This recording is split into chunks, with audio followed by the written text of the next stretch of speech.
Hey friends, are we living in the end times? There's wars, rumors of wars, disease, injustice, Russia's doing this, China and North Korea are doing that. If you look online, at any point in the last few decades, there's always people claiming the end is here or is coming. So, how do we know? Are we living in the end times or not? And I'm going to answer straight from the mouth of Jesus. In Matthew 24, he says, "But about that day or hour, no one knows, not even the angels in heaven, nor the Son, but only the Father." So are we living in the end times? We simply don't know and cannot know. It seems that God doesn't want us to know when the end is coming. And books commonly used to try to predict the end, like Daniel, Revelation, other apocalyptic literature, those predictions always end up being wrong, one. And two, it's really a misuse of apocalyptic literature, meant to reveal the true nature of all times and places, not just tell us about what is to come, which is, of course, God's victory. But I do find it interesting that Jesus does tell us something important about the coming of God's kingdom. In that same passage in Matthew 24, when he says that no one can know the day or hour, later on, he says, "Therefore keep watch, because you do not know on what day your Lord will come. But understand this, if the owner of the house had known at what time of night the thief was coming, he would have kept watch and would not have let his house be broken into. So you also must be ready, because the Son of Man will come at an hour when you do not expect him." So here again, I find it very interesting that they're saying Jesus is actually going to return at a time we don't expect. So it's like all these people making predictions saying we can expect him to come here. That's actually not only Jesus saying we can't know, but he's saying you're going to come when you least, or he's going to come when we least expect him. I just find that very interesting. But what he is saying, the teaching I think he does want us to take away, is we ought to live every day as if it's our last. Loving God and loving others. If you've watched any other videos of mine on this channel, you'll see that a lot of it comes down to loving God and loving others, because that's what we're told the scripture sums up. Loving God and loving others. That is what it's all ultimately about. And Jesus is saying, hey, you don't know when the end is going to come, so live as if it's tonight, as if the thief were going to come into your house tonight. If you knew the thief was coming to rob the house tonight, you would prepare to stop that home invasion. And he's saying, act as if that's every day. I'm reminded of stoppage time in soccer, or as most of the world calls it, football, right? The soccer game goes 45 minutes per half, but the clock never stops. And so what's interesting is after each half, they do a thing called stoppage time, where the referee predicts a certain number of minutes that they're going to add on, but it's not always exact. And during this time, players have to play as if any moment it could be the final whistle, because you don't know for sure. I feel a little bit like that's what Jesus is saying here, a little bit like we're in stoppage time, but we haven't even been given an approximation of the number of minutes. He's just like, live every day as if it's your last. And here's sort of the trick of that. It may not be your last because Jesus returns. It may simply be your last day, or the last day for your neighbor or loved one. The truth is, none of us know when it's our final day. We have plans for long lives, and we exercise and eat healthy and do what we can to give ourselves the greatest chance to live a long time. But the truth is, anything can happen at any time.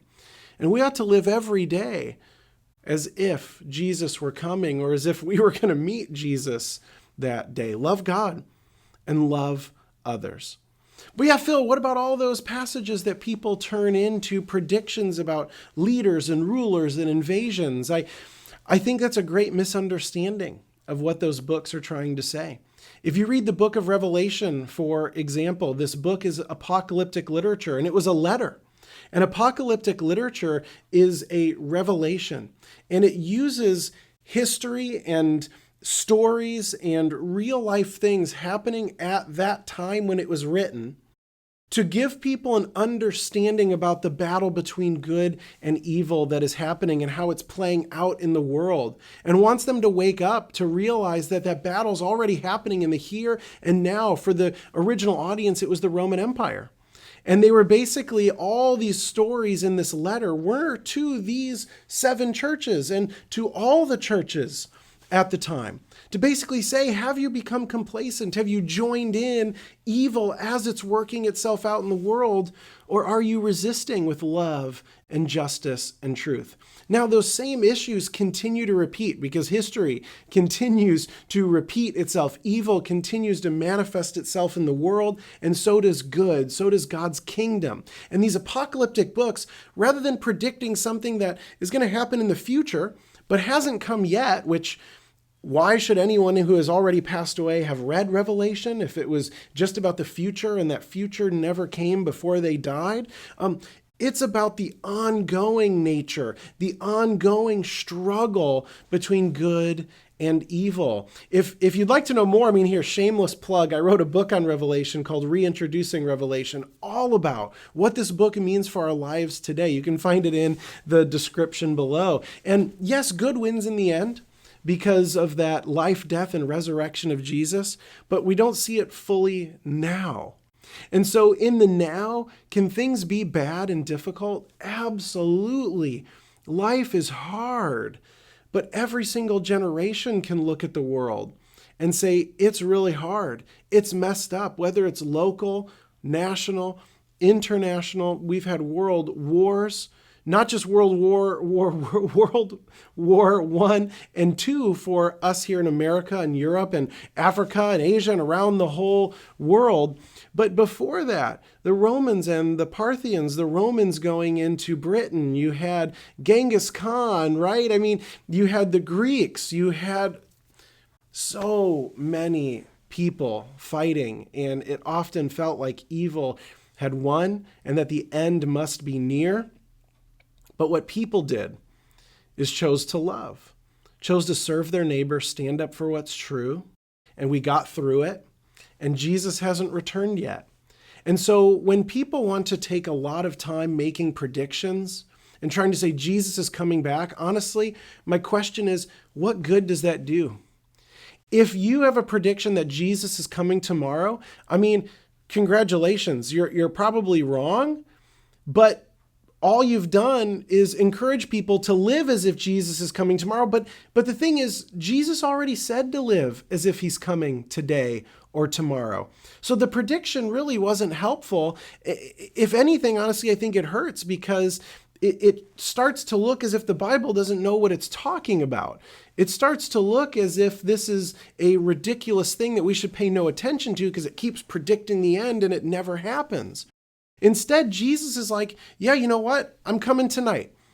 Is Jesus coming tonight? I don't know, but we need to prepare as if he's coming tonight. So don't worry about all these people making predictions, talking about Russia and China and this war and that pandemic and that thing. None of those things are signs of Jesus necessarily returning soon, because Jesus himself says, none of us know, only the Father.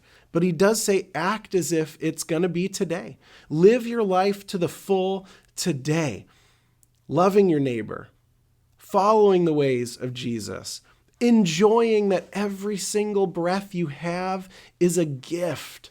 And don't let anyone scare you about world events being the end. Jesus coming back is going to be an awesome thing, but it's been 2,000 years. So we don't know when he's coming. But live fully every day, because this life is a gift. All we are promised is the right now. So be here right now. Prepare to live fully for Jesus in love. And don't worry about when he's returning. If God wanted you to know and wanted us to know, God would have told us. God would have spelled it out clearly, not made it a puzzle to be solved. So don't waste your time on predictions. Instead, enjoy this day. Go love God and go love someone else. And you know what? While you're at it, receive some love from someone else. Friends, thanks for taking a few minutes to be with me here today. If you enjoyed this, please do share it with someone else that may find it helpful. Subscribe to the channel with those notifications turned on. Leave a comment with what you thought, your experience with this topic. And until next time, friends, grace and peace be with you.